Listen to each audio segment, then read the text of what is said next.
¿Qué del mundo musulmán, Pastor Néstor? ¿Ya? Que justamente es tu profesión la que justifica tu presencia en estos países donde es difícil de hacer el ministerio a menos que tú justifiques tu presencia, ¿no? Entonces, ingresas a ese país con una profesión y de alguna u otra manera la gente te envía algo de dinero. Y allí se emplea esa palabra que bueno, hoy día has explicado, ¿no? Donde no, Pablo no fue bivocacional. Y esa palabra se manosea bastante cuando se explica las misiones a la ventana 1040. Bueno, yo creo que cuando uno va al mundo musulmán no es porque es bivocacional, va así porque si no lo matan. O sea, si vos vas al mundo musulmán y decís soy pastor y vengo a predicar el evangelio, duraste 10 minutos vivo. O sea, yo tengo conocidas que, por ejemplo, ingresan como maestras en ese mundo musulmán y como maestras están esperando la oportunidad de predicar a alguien el evangelio. Ni siquiera lo pueden predicar. Si le preguntan, pueden hablar, porque está todo prohibido. Entonces, no es un asunto bivocacional en ese lugar, sino que es una táctica, es una estrategia. Voy como maestro, voy como fue, creo que Pocho Lavalle, que está ahí, fue como profesor de fútbol. Pocho Lavalle los otros días nos contó a la iglesia, que anda por ahí Pocho. Pocho, en un minuto, contale a los hermanos que vos fuiste ¿a qué parte que fuiste de los árabes? ¿Estás ahí? Pocho, no lo veo. Hace un rato lo veía, Pocho Lavalle. Bueno, pero él justamente nos estaba contando. Entonces, el pastor que me hizo la pregunta es el pastor Luis Dumovich, misionero que está fundando iglesia en la selva, en Perú, en Amazonas. ¿Estás escuchando, Néstor, o no? Sí, ahí te escucho. Sí. Te estoy preguntando, ahora ¿vos fuiste a enseñar fútbol a qué parte del mundo musulmán? Nosotros fuimos a Kurdistán, la región del Kurdistán que pertenece a Irak, y nosotros entramos con una escuela de fútbol para niños. Así fue como entramos. Bien. Y así fuimos avanzando en el lugar. El primer tiempo, observación. Estábamos en contacto con la federación de allá de Kurdistán porque había un grupo de Estados Unidos, que era la Misión Kurdistán. Bueno, fuimos con Omar Catalán juntos. Primera observación los primeros meses, y después ya cuando fuimos entrando en contacto con lo de la federación, con algunos vecinos jóvenes que estaban interesados, le atraía porque éramos argentinos desde ya, era la gran novedad. Parecíamos dos marcianos ahí, pero llamaba la atención. Y así fuimos avanzando. Después, con el tiempo, al principio pensábamos que estábamos nosotros solos, que no existía nadie. Con el tiempo encontramos hermanos brasileros, encontramos hermanos colombianos, que estaban muchos de ellos como profesores de inglés, por ejemplo. Y así como hoy día está funcionando un grupo en una iglesia, ¿viste? Se han convertido personas. Bueno, gracias, Alejandro Lavalle. Pocho, él jugó al fútbol. Cuando habla de catalano, habla de un jugador profesional de otros tiempos. Y fuera. Pastor Luis, esa fue la respuesta, ¿eh? O sea que... No, yo la tenía clara, pero sí, como dijiste, no, me gustó que hayas explicado. Yo entiendo que si uno va como misionero, no pasa de estar ahí 5 minutos, ¿me entiendes? Pero se explica de una manera y ahora tú dices no, pero qué bien que has aclarado. Bien, ahí se está muriendo uno, pero es Fabián Barresta. Tengo cuerda todavía, no tenga problema. Tengo cuerda. Entonces así, COVID, ¿viste? Sí, bueno, ando en eso. Sí. ¿Alguien algunas preguntas más, queridos hermanos, pastores que nos están viendo? Sí, yo tengo una, pero la mando. Dale vos. Te dejo. Tiene que ser la pregunta de lo que hablé. Yo, Carolina. Carolina. ¿Puedo preguntar? Sí, dale. Hola a todos. quiere decir que si un pastor o un creyente tiene algún trabajo, puede aprovechar ese trabajo que tenga, con el que se gana la vida, para ganar creyentes. Bueno, sí, por supuesto. Cualquier creyente... Todo medio válido. ¿Cómo? Todo No, medio está- es válido. Cualquier creyente en su ámbito de trabajo, en su ámbito laboral, es un espacio óptimo para el Evangelio. Es un lugar importante para el Evangelio. ¿Algo más? Pastor Nelson, si no seguimos. Yo me hermano atrevería. Fabián, ¿no? Yo tengo en mente el... ¿Alguna otra pregunta? ¿Me escucháis? ¿Se escucha? ¿Se escucha? Sí, sí. Yo tengo en mente un mandato del Señor al pueblo de Israel que le dice, no olvidar, ¿sí? ¿De dónde te saqué? Y lo estoy trasladando un poco acá para la pregunta, ¿cómo encarar? Que nos olvidamos muchas veces que la iglesia es cristocéntrica. Esta es una palabra que se usaba hace muchos años, y que todas las actividades que se hacían en la iglesia eran para predicar el Evangelio. Y así hubo iglesias que han crecido muchísimo. Y bueno, en el ámbito que yo crecí, por ahí esto lo hacíamos. De una manera, de otra, así como preguntaba Carolina, personalmente. El tema de los pastores, de los misioneros, siempre nos preocupó. De nuestra juventud han salido muchos. Bueno, Gachi, que es la esposa de Néstor, pertenecía a la iglesia donde yo me acepté al Señor. Y así hubo un montón que salieron.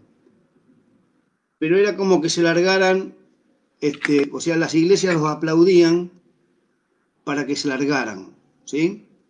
Y después los dejaban a la deriva, o sea, te pongo en el botecito, pero te saco la vela. Entonces, ¿cómo volver? Es la pregunta. Y esta es la pregunta de los pastores, ¿sí? ¿Cómo volver a la idea de un sostén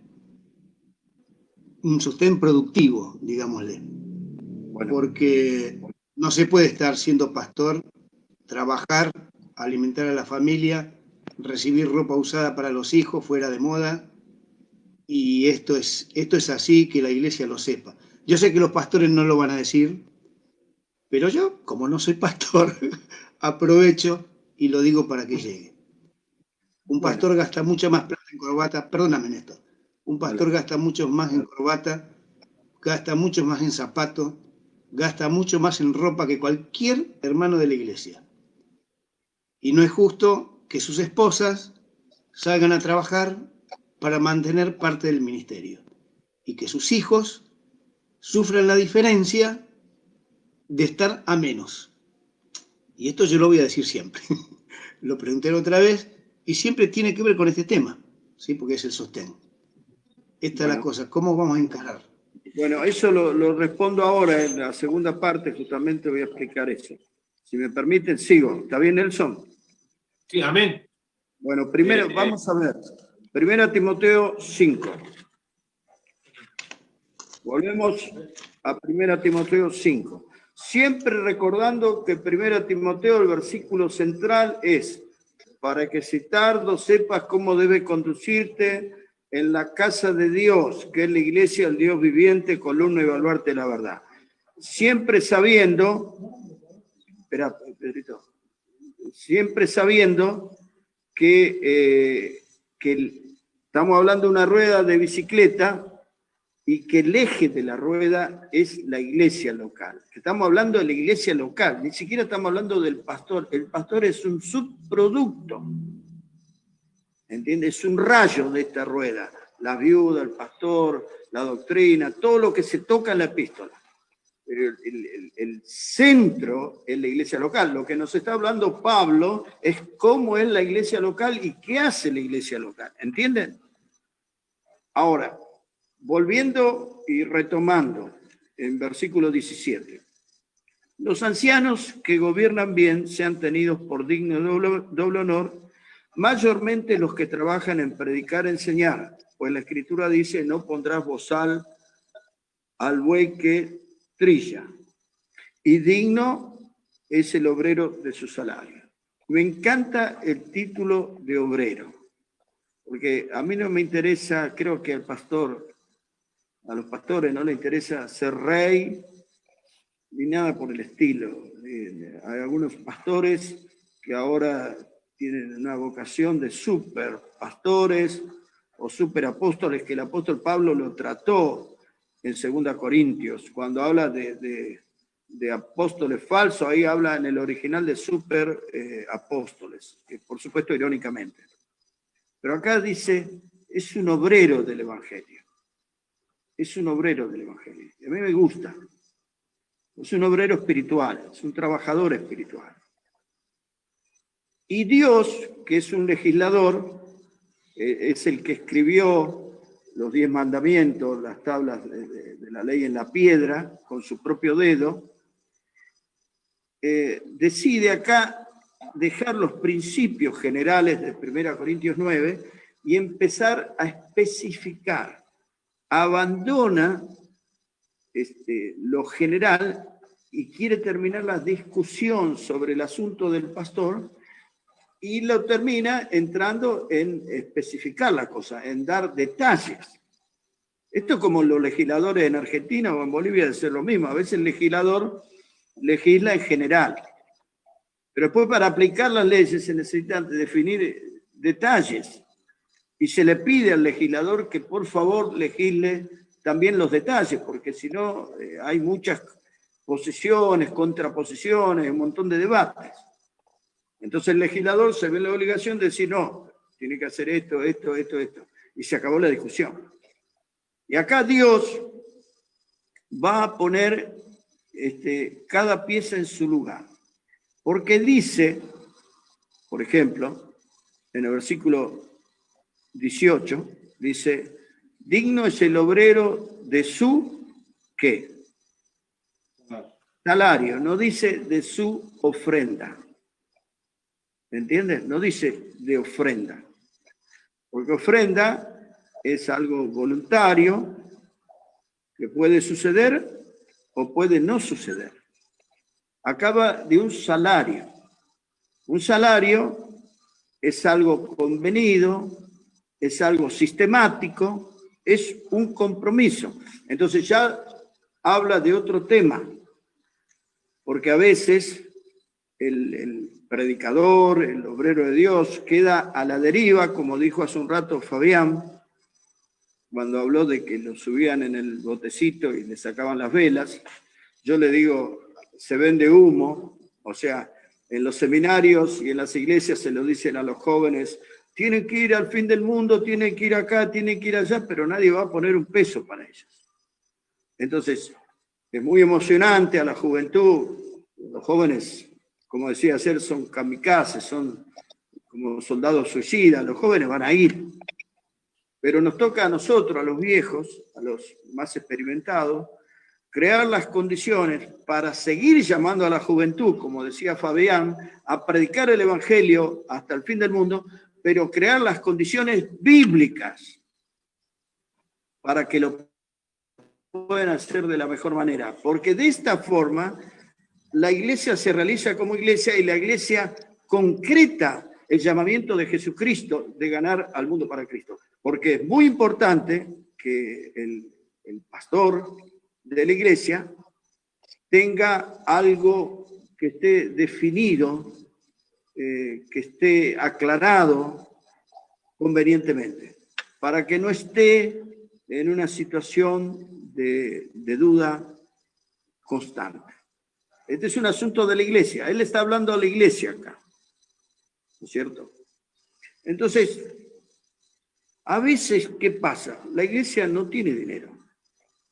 No estamos hablando de lo que la iglesia tiene, porque no tiene hoy y puede ser que mañana tenga. Estamos hablando de cuánto tiene. Ni tampoco estamos hablando de pedirle más a los hermanos. No es que uno sale al púlpito a decir pongan más. lo que estamos diciendo es qué se hace con el dinero que hay, cuál es el proyecto bíblico para la iglesia, y la iglesia, como si fuera un país, tiene un fondo, tiene una caja, tiene un ingreso, y tiene que disponer cuál es el criterio a utilizar o aplicar con el dinero que tiene, y el criterio tiene que ser bíblico, porque ustedes concordarán conmigo que en el Nuevo Testamento no existe ni el templo de Israel, ni el templo de Jerusalén, ni ninguno de estos compromisos.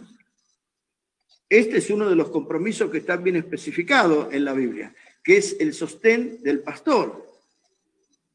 Ahora, esto se resuelve redireccionando el presupuesto de la iglesia, dándole al presupuesto de la iglesia un sentido bíblico. Porque si uno se pregunta qué dice la Biblia sobre el salario del pastor, y bueno, acá tienen los versículos. Acá tienen los versículos. A cualquiera de ustedes en su trabajo, si es abogado, si es maestro, sea lo que sea, como Carolina, si trabaja en un banco, y va a fin de mes y espera el cheque que le pagan, el sueldo, y el patrón le dice, no, voy a estar orando por vos, uno no va a aceptar esa posición, porque hay un compromiso de la patronal. Claro que los temas de la iglesia no lo vamos a manejar en estos términos, ni en este espíritu, como en el mundo, pero tampoco tenemos que aprovechar. Por eso dice la Biblia, no pondrás bozal al buey que trilla, es decir, no reventés al buey que tenés trabajando la tierra, trabajando lo espiritual, sino que al contrario, producir las condiciones para que pueda hacerlo mejor, porque si lo hace mejor, la iglesia consigue su objetivo. Por eso me quiero alejar totalmente de dar lástima o de la necesidad de los pastores o cosas por el estilo. Yo me quiero fijar en cuáles son los objetivos que Dios le marcó a la iglesia y cuáles son las formas que Dios le baja a la iglesia para que lo haga. Entonces, acá dice en el versículo 18, pues la Escritura dice, mire cómo ratifica, ¿no? Cómo ratifica, cómo dice la Escritura dice. Esto no es una discusión de parroquianos. Esto no es qué te parece. Esto dice la Escritura. Y dice dentro de un contexto donde se está enseñando qué es la iglesia local. Y el versículo 17 dice, los ancianos que gobiernan bien sean tenidos por digno de doble honor, mayormente los que trabajan en predicar y enseñar. Y acá hay otra palabra muy interesante, dice, los que trabajan. Los que trabajan. Bueno, yo hace 40 años que soy pastor. Tengo 64. Resulta que he trabajado en bancos, he trabajado en empresas de medicina, he trabajado en algunos negocios. Últimamente he puesto un negocio, un kiosco pequeño, que lamentablemente por la cuarentena quebramos. Y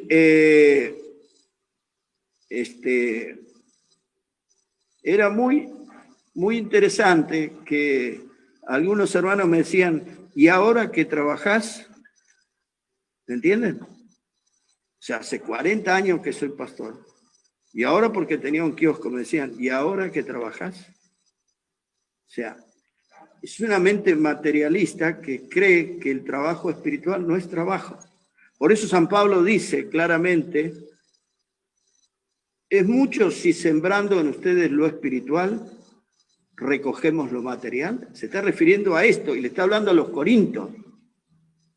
Porque los corintios no lo querían apoyar a Pablo. De tanto no lo querían apoyar que en 2 Corintios capítulo 11, versículo 11, versículo 9, creo, dice 8. He despojado a otras iglesias recibiendo salario, dice, de otras iglesias, para serviros a vosotros. Claro, si la iglesia no le respondía, la plata tenía que venir de algún lado para que se concrete el ministerio. Y la plata siempre Dios la envía de algún lado y de alguna manera tiene sus ángeles. En el caso de Elías tiene sus cuervos que van volando y sostenían al profeta, pero Dios hace la obra en forma milagrosa y sostiene a sus siervos. Pero es interesante la mentalidad de que cuando el pastor pasa a trabajar en algo secular, es decir, en algo que no tiene que ver con la iglesia, empezó a trabajar. Y la Escritura dice, los que trabajan en predicar y enseñar. Es decir, si mi mente y mi corazón piensan que el trabajo espiritual no es trabajo, yo estoy rechazando la voluntad de Dios. Yo estoy rechazando los valores de Dios. Tengo un problema ahí y me tengo que arrepentir, porque debemos sujetarnos a lo que la Escritura dice, a la letra y al espíritu de la Biblia. Y la Biblia nos está diciendo los que trabajan en predicar y enseñar. Y es un trabajo. Por ahí andan algunos mensajitos, los WhatsApp, donde dicen lo riesgoso que es el trabajo del pastor, porque hay una alta tasa de mortandad de pastores, del corazón y de un montón de cosas. Aparte no hay horario, no es como un negocio que se abre a tal hora, se cierra a tal hora, no hay horario. Es todo el tiempo. Uno piensa todo el tiempo en esas cosas. Entonces no es algo que uno se toma vacaciones de esto, no existe. Y aunque se vaya, no existe. Su mente, su corazón, su espíritu, su alma siguen operando en las cosas de Dios. Si es un tipo que está llamado por Dios, ¿no? Porque a veces no está llamado por Dios, está llamado solo por la iglesia y no por Dios. Porque puede ser un pastor institucionalmente logrado, pero no está llamado por Dios. Hay muchos hermanos que son pastores de corazón, pero la iglesia no los nombró. Ojalá que se den las dos cosas juntas, ¿no es cierto? De personas que aman al Señor, que aman las almas, porque esto es lo que la Biblia manda. Pero es un trabajo, dice el apóstol Pablo. Y dice versículo 17, los ancianos que gobiernan bien sean tenidos por digno de doble honor, mayormente los que trabajan en predicar y en enseñar. Cuando habla de doble honor, y lo pueden corroborar en todo el capítulo 5, por ejemplo, versículo 3, honra a la viuda que en verdad lo son. Pero si alguna viuda tiene hijos o nietos, aprendan esto primero a ser piadosos para con su propia familia y a recompensar a su padre, porque es lo bueno y agradable delante de Dios. Y fíjese, versículo 9. Sea puesta en la lista, y habla de una lista, solo la viuda y de requisito. ¿De qué está hablando? Está hablando de un sostén material a un grupo de mujeres que eran viudas. Está hablando de dinero.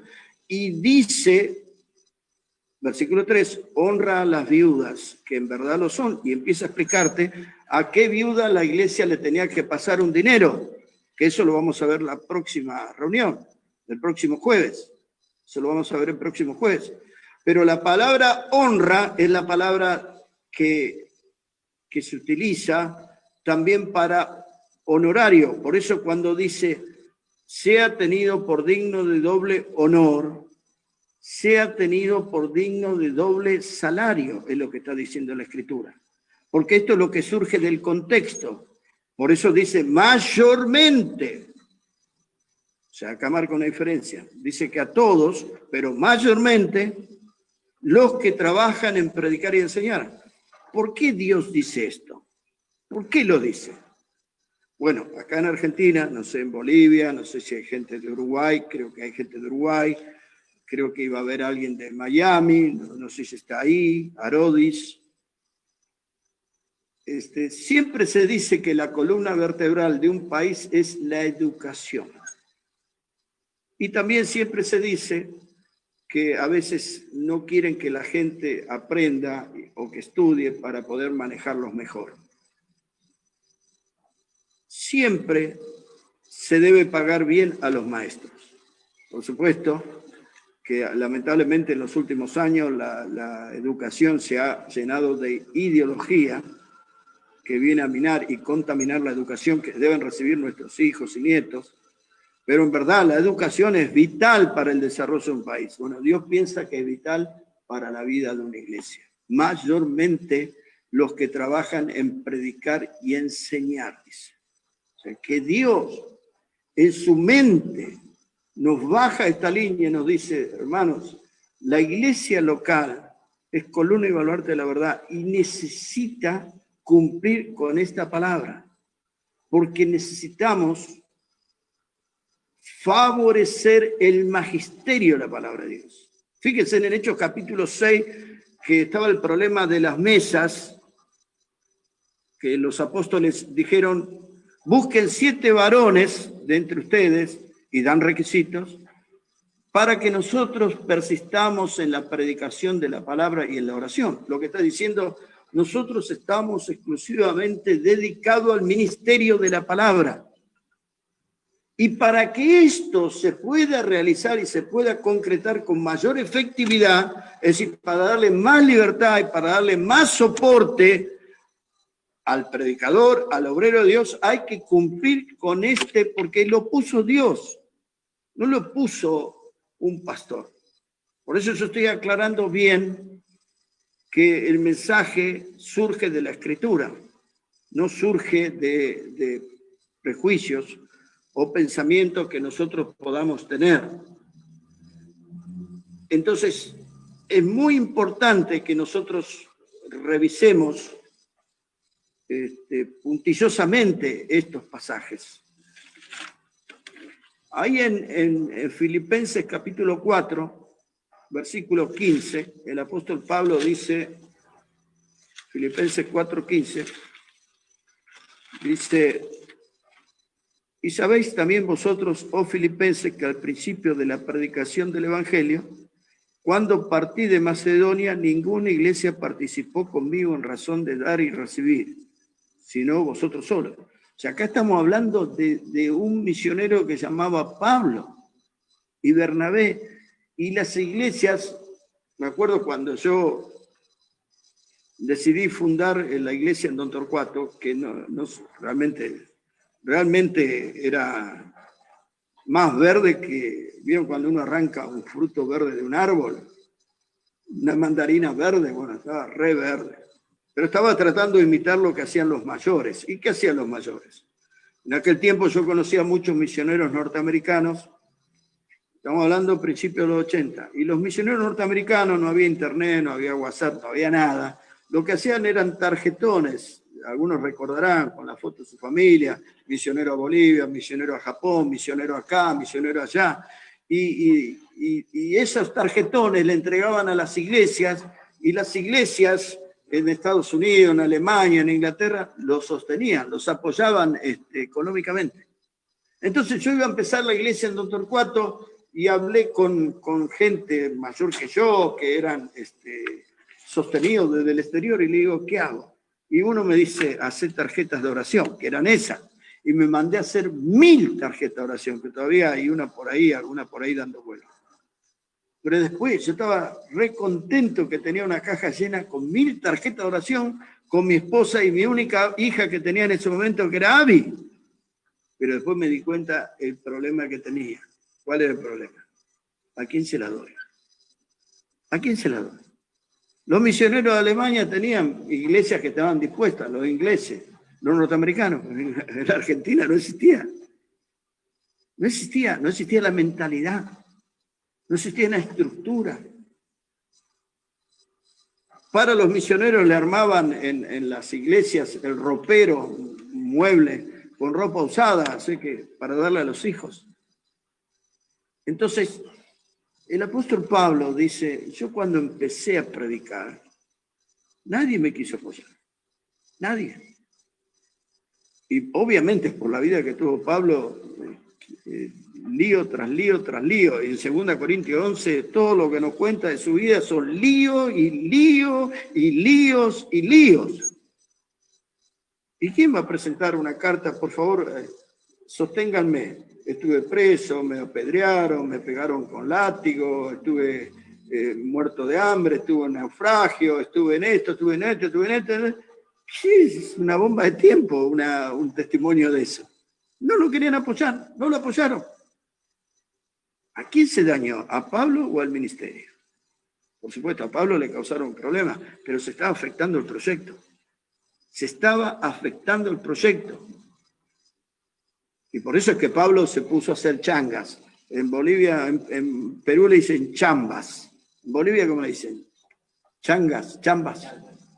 Bueno, acá decimos changa, en Perú dicen chambas. Y Pablo se puso a hacer chambas, a arreglar carpas. Pero no era bivocacional, no era que Pablo tenía la vocación de las carpas. Es que si no lo comía. Y esa era su gloria. Nosotros tenemos, por ahí lo tenemos a Dileo, por ahí, está en Brasil.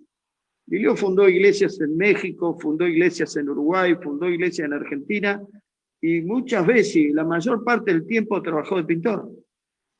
Esa es su gloria, pero no es la gloria de las iglesias que lo desampararon. No es la gloria de las iglesias que lo dejaron solo. ¿Me entienden lo que estoy diciendo? Y no se lo afectó a Dileo, porque si Dileo rindió 5